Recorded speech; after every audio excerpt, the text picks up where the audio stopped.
Bonjour à toutes et à tous, merci de venir suivre cette présentation de jefacture.com.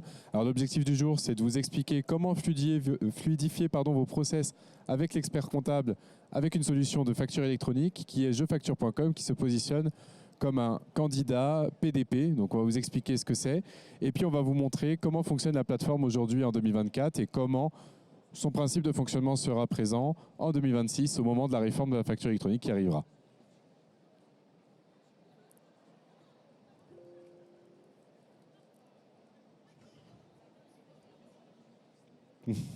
Excusez-moi. Grosse flèche verte. Ah oui, pardon. Pardon. Alors, donc qui sommes-nous? Nous sommes une solution qui est gérée par ECMA. ECMA, c'est une association qui représente l'Ordre des experts comptables. C'est une solution qui appartient à l'Ordre des experts comptables, donc jefacture.com, et qui est candidate PDP. Une PDP, c'est une plateforme de dématérialisation partenaire. Les plateformes de dématérialisation partenaires, comme leur nom l'indique, seront des plateformes partenaires de l'État, car l'État se positionne en ayant sa propre plateforme de facture électronique, qui sera gratuite pour les entrepreneurs, les entreprises, mais qui proposera des services très limités. Et donc les PDP, des plateformes privées, proposeront des services complémentaires et beaucoup plus automatisés pour les entreprises. D'où l'intérêt de se positionner sur une PDP plutôt que sur le portail public, à l'aide d'un expert comptable qui va vous conseiller sur cette approche. Notre solution existe depuis 4 ans maintenant. On a environ 20 000 entreprises sur la solution JeFacture et déjà un quart des cabinets comptables qui utilisent jefacture.com. Donc c'est tout de même considérable. L'ambition, c'est bien évidemment de couvrir tout le domaine de l'expertise comptable et donc les 3 millions d'entreprises gérées par les experts comptables aujourd'hui en France, toujours en orientant les objectifs des entreprises qui sont suivre sa trésorerie, anticiper, suivre ses paiements, pouvoir payer ses factures plus rapidement, tout ça de manière fluidifiée en suivant la réforme de la facture électronique qui entraînera beaucoup d'obligations. Petit rappel de l'obligation légale, si vous ne l'avez pas vu passer, il y a le hub de la facture électronique qui vous explique un petit peu tout ça, également les présentations avec les experts comptables pour pouvoir vous expliquer. Vous avez en fait ce tableau qui est géré par l'État qui vous explique comment se passeront les flux demain de la facture électronique. Vous pouvez vous considérer comme l'entreprise A. L'entreprise A a une PDP, jefacture.com par exemple. En ayant l'entreprise jefacture.com, vous allez facturer une entreprise. Vous allez facturer par exemple l'entreprise Orange. Lorsque vous allez vouloir facturer Orange, vous allez interroger l'annuaire. Ce n'est pas vous qui allez le faire, c'est votre plateforme. L'annuaire, c'est le petit bonhomme bleu qui est ici, le petit cahier, au-dessus du PPF. L'annuaire va lister toutes les entreprises assujetties à la TVA. Une fois que l'entreprise est assujettie à la TVA, on va avoir une information comme quoi on peut envoyer la facture auprès de cette entité vers telle adresse. Ça, ce n'est pas l'entreprise qui gère toujours, c'est toujours la plateforme qui va savoir à qui l'envoyer. Est-ce que c'est l'entreprise B ou l'entreprise D? L'entreprise B a une autre PDP, ce sera envoyé directement à sa PDP. L'entreprise D n'a pas de PDP, elle a choisi le portail gratuit de l'État, on l'enverra directement dans son portail gratuit. Tout ça passera automatiquement. Mais tout passera par le portail public, vous le voyez, in fine, tout passe par le portail public. Pourquoi? Parce que l'administration fiscale extraira toutes les informations liées à la TVA à partir de ces factures. L'objectif final, on le comprend, la réforme de la facture électronique de 2026 permettra à l'État d'anticiper la récolte de TVA, lutter contre la fraude et permettre aux entreprises de se faire payer plus rapidement. Les fonctionnalités de jefacture.com maintenant, bien évidemment, ce qu'on met en avant pour la première chose, c'est le fait que les experts comptables sont fortement liés à la solution. C'est-à-dire que si vous avez un expert comptable, vous allez pouvoir lui déléguer un accès à JeFacture. Il pourra agir à votre place. Vous pourrez lui donner des droits d'accès, pouvoir lui permettre de faire des choses à votre place également, ou de simplement le laisser superviser votre environnement pour récupérer les factures qu'il a besoin pour la saisie ou le bilan de fin d'année. JeFacture est une solution, comme son nom l'indique, de facturation. Elle vous permet donc de faire des factures ou de déposer des factures depuis l'extérieur qui vous permettront de générer une facture conforme à la réforme de la facture électronique qui permettra de répondre à toutes les attentes obligatoires, comme par exemple le fait que vous devez mettre, si vous êtes en TVA sur les débits ou en TVA sur encaissement sur votre facture, le SIREN de votre client qui est une mention obligatoire, etc. etc. Tout sera couvert par JeFacture de manière automatique sans vous demander de vous casser la tête à définir toutes les mentions obligatoires. On vous permet également aujourd'hui de collecter toutes vos factures d'achat de différents moyens. Vous pouvez recevoir des factures par mail. Vous pouvez recevoir des factures automatiquement à partir de connecteurs. Vous connectez à Orange, à Bouygues Telecom, à EDF et JeFacture va automatiquement aller chercher les factures dans cet espace. L'autre chose de possible, c'est le fait d'utiliser une application mobile. Jefacture.com vous propose une application pour prendre en photo les documents directement depuis votre téléphone. Le document pris en photo va pouvoir être intégré dans Jefacture. On parle souvent des documents pris en photo qui sont des preuves d'achat. Donc typiquement, une note de frais qui a été prise en photo pour pouvoir être montée au cabinet comptable pour une récupération de TVA, entre autres. Tout ça va être récupéré par le téléphone. L'objectif étant donc de tout recenser à un seul et même endroit. Jefacture va ensuite exploiter les données à l'intérieur de cette facture en exportant à l'aide de l'OCR toutes les informations. On va récupérer donc le numéro de la facture, la date de facture, le montant hors taxe, les taux de TVA, etc., etc. Tout ça pour pouvoir définir une comptabilité très simplifiée.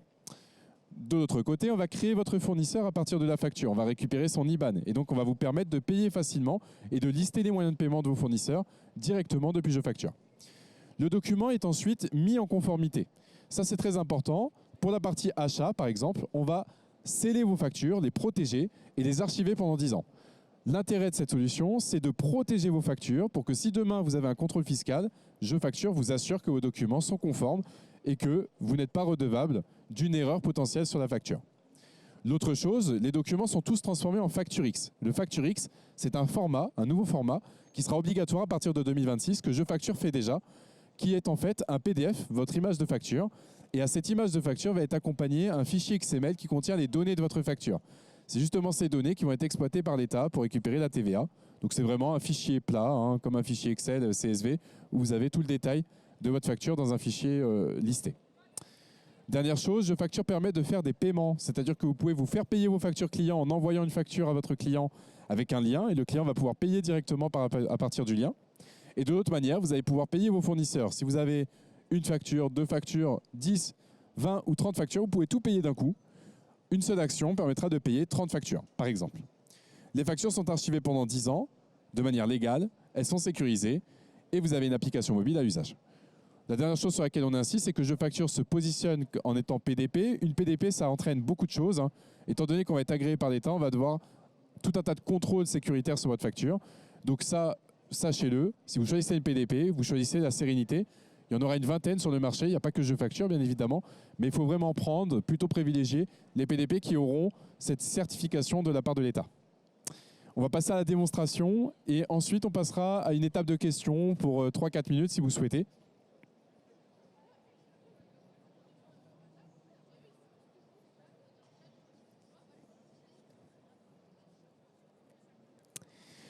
Donc, tout d'abord, je vais vous expliquer comment vous inscrire. Vous pouvez vous inscrire tout seul ou vous faire inscrire par votre cabinet comptable. Sachez-le, votre cabinet peut vous inscrire. Si vous n'avez pas de cabinet comptable, vous pouvez vous inscrire tout seul. Si vous avez un cabinet comptable, vous pouvez quand même vous inscrire vous-même et ensuite vous rejoindre, vous lier à votre cabinet. L'inscription se fait de cette manière. Vous cliquez sur « Se connecter ». Au moment où vous allez cliquer sur « Se connecter », vous allez être redirigé sur une page qui va vous proposer d'enregistrer votre sirène. Vous allez donc entrer les informations pour pouvoir saisir. Alors, je ne sais pas, j'ai mon coéquipier qui ne m'aide pas trop.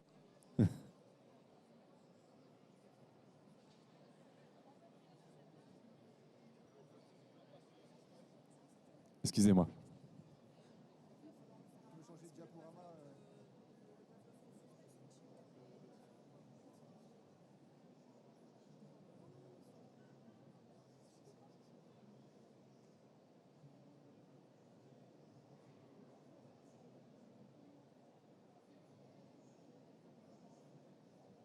Très bien comme ça.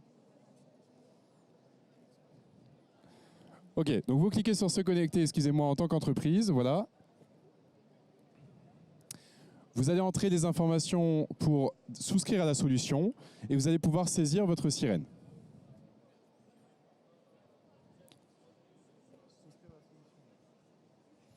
Merci. Donc vous entrez vos informations, vous saisissez les infos pour créer votre profil. Ensuite, vous allez entrer les informations qui vous est envoyées par mail en cliquant sur le petit mail ici, voilà.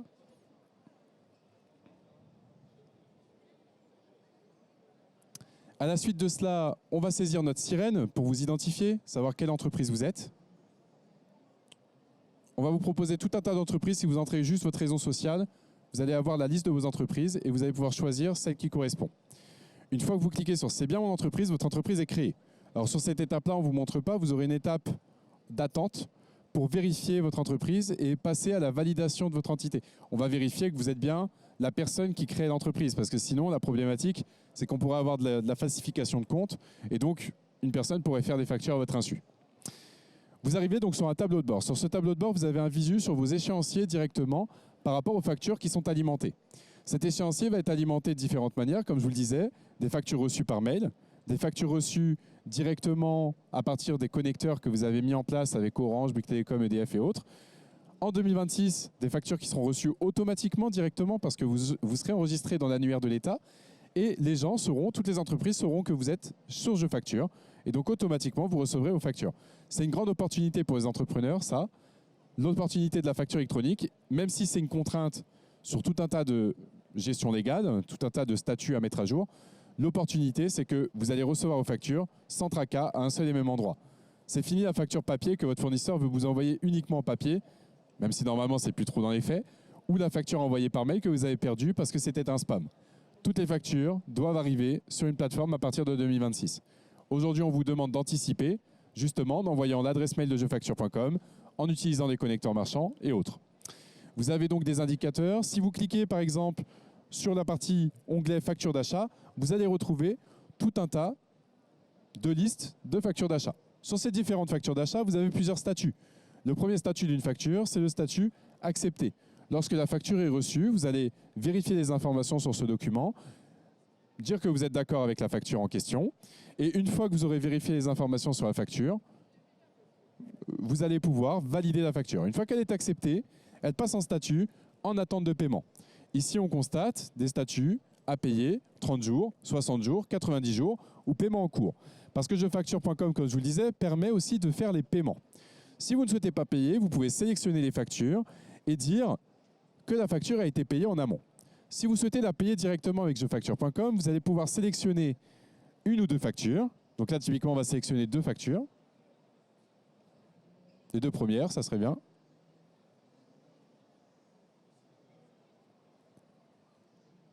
Et vous cliquez sur payer. À ce moment-là, vous arrivez sur une page récapitulative des factures que vous souhaitez payer. Comme je vous le disais, l'objectif étant de pouvoir payer autant de factures qu'on souhaite d'un seul coup. En tant qu'auto-entrepreneur, si vous êtes auto-entrepreneur ou entrepreneur, vous n'aurez pas peut-être 10, 20 factures à payer d'un coup, mais imaginons que demain vous grossissez, ça vous permettra de faire ce genre de paiement. Ici, on a donc deux factures à payer qu'on va pouvoir payer avec deux comptes différents. Soit avec le compte proposé par jefacture.com, car Jefacture va vous produire un compte bancaire directement. Ce compte bancaire, il va faire office de PayPal. PayPal, aujourd'hui, vous propose, par exemple, lorsque vous faites un paiement, de soit payer avec le solde PayPal ou de payer en prélèvement sur votre compte ou sur votre carte bleue. C'est à peu près le même principe ici. Si vous souhaitez payer directement avec le compte Unify Post, vous allez payer donc à partir de ce solde et le paiement va se passer de la manière où vous allez valider avec un QR code la transaction. Si vous payez par contre avec un compte externe, donc là on va aller sélectionner un autre compte bancaire. Alors il faut cliquer sur la flèche, ouais. Voilà, merci. Vous allez prendre la BNP Paribas par exemple. Vous allez être redirigé sur un compte qui va être la BNP. On va vous demander donc de vous identifier avec la BNP et de faire le paiement. En cliquant sur payer, vous allez arriver sur le site de la BNP. Là, on vous redirige directement sur la BNP pour effectuer le paiement. Vous arrivez donc sur le site de la BNP, vous entrez vos identifiants et Jefacture va envoyer l'information à la BNP du montant à payer du bénéficiaire. Ça vous permet de gagner du temps. Vous n'avez plus besoin de saisir le bénéficiaire ou les bénéficiaires à payer, les montants à payer. Tout est envoyé en API directement, donc informatiquement, à la banque. La seule chose que vous avez à faire, c'est valider la transaction. Une fois que la transaction est validée, la facture disparaît dans les archives en statut payé et vous n'avez plus à vous occuper de ce document. En parallèle, vous allez pouvoir également gérer les factures de vente sur jefacture.com. Dans l'onglet facture de vente, vous allez pouvoir, comme je vous le disais, créer une facture de vente. Pour créer une facture de vente, vous avez un module de création qui vous permet de faire des factures. Alors pour ça, je vais vous demander juste 2 secondes, on va aller sur le site internet s'il vous plaît.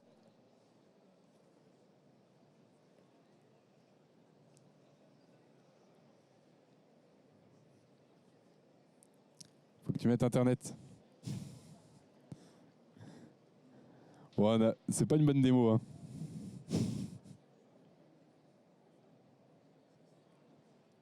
Connecte-toi.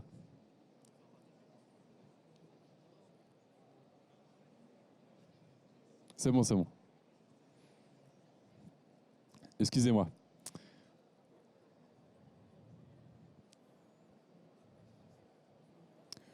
Ok, donc on le fait en temps réel, excusez-nous, l'exercice est un peu compliqué quand on ne peut pas avoir l'ordinateur en face. Alors, donc si on va dans l'onglet facture de vente et qu'on clique sur créer une facture, vous allez donc voir le module de création de facture de vente. Il est très simplifié.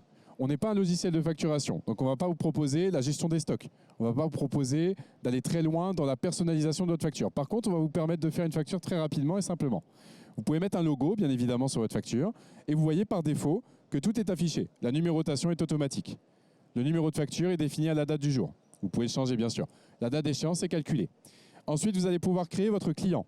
En cliquant sur « Ajouter à la liste des clients », vous allez pouvoir rechercher votre client directement. Si je cherche le client BatEvent, j'ai la liste des clients qui s'appelle BatEvent en France. Donc là, on tape dans la base française et vous avez toutes les informations qui sont enregistrées directement. Vous n'avez plus qu'à saisir l'adresse mail de facturation de votre client et le client est créé et vous pouvez donc passer à sa facturation. L'opportunité ici, c'est que vous allez pouvoir saisir très rapidement vos créations clients. Si vous avez des clients occasionnels où vous faites à chaque fois une seule facture, pas besoin d'aller sur une création très poussée de la fiche client. Tout est géré par Je Facture. Une fois que vous avez défini votre client, donc là on va juste sélectionner un client au hasard, vous allez pouvoir ensuite ajouter des informations complémentaires comme le numéro de bon de commande, la référence client, ce n'est pas obligatoire, et ensuite définir votre ligne de produit. Votre ligne de produit peut être définie manuellement, donc votre article typiquement, ou aller chercher dans un catalogue directement vos articles que vous avez enregistrés au préalable. Vous pouvez également en direct mettre à jour les articles, c'est-à-dire que vous allez pouvoir créer un article en direct. Donc là, par exemple, si je fais ma ligne de facturation, donc je vais l'appeler test Toto à 10 €. Vous pouvez cliquer sur le plus à droite pour l'ajouter au catalogue et donc pour que les prochaines factures puissent taper directement dans ce catalogue en question. Donc ça va l'enregistrer automatiquement dans le catalogue. Comme ça, pour demain, vous êtes tranquille, vous avez déjà ça d'enregistrer, vous pouvez en faire d'autres. Et vous pouvez toujours la modifier, bien évidemment. En dessous, vous avez des commentaires que vous pouvez mettre par défaut, qui seront affichés, et également modifier ponctuellement pour la facture. De la même manière ici, vous allez pouvoir informer de votre capital social, mais vous allez pouvoir également informer du fait que vous souhaitez être payé à telle échéance, si c'est une échéance particulière, parce que vous avez un mode de paiement particulier. Dans l'ensemble, normalement, Je Facture informe de toutes ces données dans la facture directement. Ensuite, un petit peu plus bas, vous pouvez ajouter des annexes comme des CGV si vous êtes concerné par la CGV. Et vous avez des notes en bas de page qui informeront des mentions légales obligatoires de votre facture, comme les pénalités de retard ou l'autoliquidation si vous n'êtes pas assujetti à la TVA. Une fois qu'on a finalisé la facture, donc là, tu peux cliquer sur « Annuler ». On va aller visualiser une facture qui a déjà été créée, donc la première par exemple. Vous allez pouvoir visualiser donc la facture créée, le visuel à droite, les informations à gauche. Une fois que ces informations sont récupérées, vous allez pouvoir cliquer sur « Envoyer » pour émettre la facture. Si vous cliquez sur « Envoyer », vous émettez la facture à votre client par mail. Demain, dans le cadre de la réforme de la facture électronique, on interrogera l'annuaire de l'État. Si le client est hébergé sur une plateforme, on lui enverra directement sur la plateforme. C'est transparent pour vous. Ce qui est important, c'est qu'à l'aide de la réforme de la facture électronique, sachez qu'au moment où votre client va vous payer, vous aurez une obligation de signaler que votre client vous a payé. Ça fait partie de la réforme. La réforme de la facture électronique en 2026 vous obligera de dire que vous êtes fait payer la facture que vous avez envoyée à votre client. Pourquoi mentionner cette mention de paiement? Pourquoi dire que vous êtes fait payer? Eh bien tout simplement parce que l'État considère qu'au moment où vous êtes fait payer, vous êtes redevable de la TVA à un moment donné. Donc, en signalant que vous êtes fait payer, l'État attendra la TVA que vous avez récoltée. Donc ça, c'est très intéressant. C'est les quelques problématiques de la réforme de la facture électronique, mais ça pousse également au fait de se dire, si votre client vous paye en retard, l'État aura l'information. Typiquement, vous êtes un transporteur. Le délai de paiement d'un transporteur est de 30 jours. C'est obligatoire en France. Si vous ne payez pas votre transporteur dans les 30 jours, l'État aura une alerte et saura que telle typologie d'entreprise qui est sur un paiement à 30 jours n'est pas payée à temps. Et donc, des amendes pourraient être entraînées à tous ces mauvais payeurs, souvent des grands groupes, qui payent en retard. Et donc, ça va permettre de fluidifier et de se faire payer plus vite parce qu'ils seront fliqués derrière. Malheureusement, c'est le terme. Ils seront fliqués parce que la TVA sera récupérée. Mais en plus de ça, les contrôles fiscaux demain ne seront plus aléatoires, mais seront visés, liés au fait qu'il manque certaines factures ou que les factures ne sont pas récupérées en termes de TVA. Si on continue sur cet onglet, une fois que la facture est envoyée, elle passe dans l'onglet « En attente de paiement ». Et dans cet environnement « En attente de paiement », vous allez pouvoir suivre le statut de paiement des factures. Et si vous avez envoyé un bouton de paiement dans la facture, elle sera payée. On va vous montrer juste après. Si on finit toujours sur la partie interface jefacture.com, vous pouvez aller donc dans l'onglet « Paramètres » pour définir tous les paramètres de Jefacture. Normalement, les paramètres sont définis par défaut, c'est-à-dire que vous avez déjà plein de paramètres qui sont mis en place. On vous incite quand même à aller voir les paramètres, par exemple, facture d'achat, pour pouvoir définir dans les achats votre adresse mail de réception. Une adresse mail est proposée pour que vous pouvez communiquer à votre fournisseur, mais vous pouvez également faire des adresses mail personnalisées. Je m'appelle l'entreprise prémisse@jefacture.com. Cette adresse mail est communiquée au fournisseur, le fournisseur l'alimente directement et donc vous collectez vos factures à ce niveau. L'autre manière, c'est d'utiliser les connecteurs. Vous le voyez juste en dessous, les connecteurs au site fournisseur vont vous permettre d'aller vous connecter au site de la banque postale, au site de Bouygues Telecom, de EDF. En entrant vos identifiants, on garde les identifiants et on fait un schéma de connexion pour aller chercher les factures directement sur votre environnement. Et tous les jours, s'il y a une nouvelle facture, elle arrivera dans Jefacture.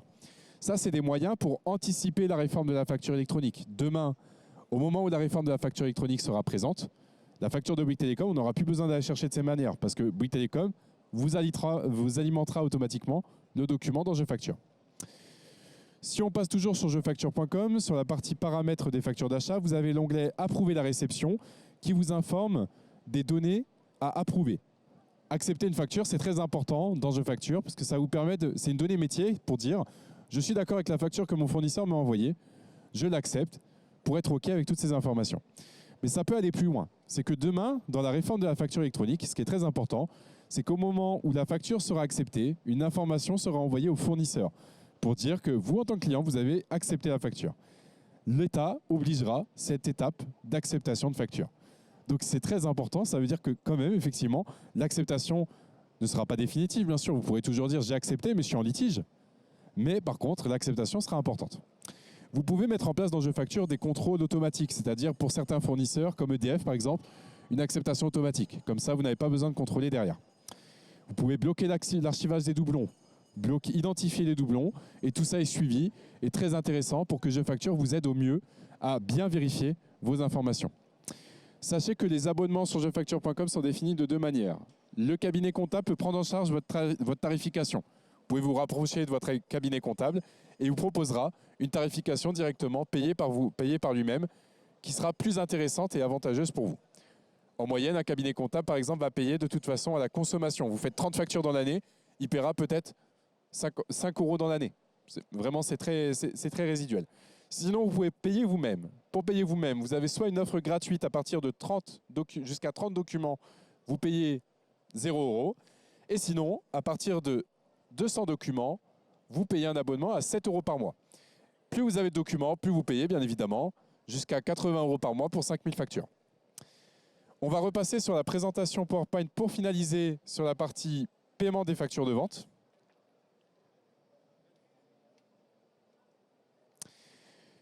Donc, si j'envoie une facture de vente maintenant, je vais sélectionner ma facture de vente. Je clique sur le bouton « Intégrer un bouton de paiement », ce qui va me permettre d'ajouter un bouton de paiement dans ma facture. Et je clique sur « Envoyer ». Mon client va recevoir un mail avec l'information du paiement. Donc là, je vais aller dans « En attente de paiement » pour constater que ma facture a bien été émise à mon client. Lorsque j'entre dans cette facture, je vais pouvoir la visualiser. Et si je clique alors sur le petit bouton Gmail, bien évidemment, vous ne l'aurez pas, hein, il sera chez votre client. Vous aurez donc votre client en face qui aura reçu un mail avec le PDF en pièce jointe, bien sûr. Alors le PDF FactureX, donc le document en facture électronique, et l'information de paiement. Vous voyez le petit logo bleu qui est ici, veut dire que le statut de paiement est encore en cours, la facture n'est pas dépassée en termes d'échéance. Si elle est dépassée en termes d'échéance et que vous ouvrez le mail dans 30 jours, elle sera rouge, ça veut dire que le client est en retard de paiement. Donc ça lui permet d'avoir un indicateur en direct sur sa facture. En cliquant sur le bouton payer, vous êtes redirigé sur l'espace de paiement qui va vous permettre de payer par virement et très prochainement par carte bleue. En payant par virement, vous avez le commerçant, qui est vous-même, le montant à payer et la référence de virement. Le client a juste par la suite à sélectionner sa banque et une fois qu'il a sélectionné sa banque, le paiement est effectué. Donc là, on va juste cliquer sur le cadenas et dans jefacture.com, bien évidemment, automatiquement, le statut va changer, la facture va être payée et de votre côté, vous n'avez plus rien à faire, vous avez récolté les fonds. Dans le cadre de la réforme de la facture électronique, cette information sera très importante. Donc le statut de paiement sera mis à jour par Jefacture lui-même. Voilà dans l'ensemble tout ce qu'on voulait vous présenter aujourd'hui. C'était un petit peu compliqué au démarrage, mais j'espère que c'est très clair pour vous. Ce qui est important, c'est de comprendre qu'il faut anticiper. On est en 2024, 2026, ça va arriver très vite quand même, hein, malgré tout. Et vous avez des conseillers. Les experts comptables sont fortement en conseil auprès de vous, que ce soit pour GeoFacture ou pour une autre solution. Mais également, vous avez également des banques qui se positionnent sur le marché aujourd'hui. Donc tout le monde va proposer ce genre de service. Intéressez-vous et surtout, essayez de voir comment vous pouvez profiter de cette obligation au lieu d'en pâtir. Parce que l'obligation, on peut la considérer comme une contrainte, hein, parce que bah, voilà, l'État va pouvoir voir tout ce que vous faites, va pouvoir contrôler toutes les TVA que vous envoyez. Et demain, un peu comme l'impôt sur le revenu, la TVA sera prédéclarée et il faudra la rattraper. Voilà pour cette présentation. On vous remercie. N'hésitez pas à passer sur le stand. Et si vous avez des questions, n'hésitez pas à les poser. Je suis disponible.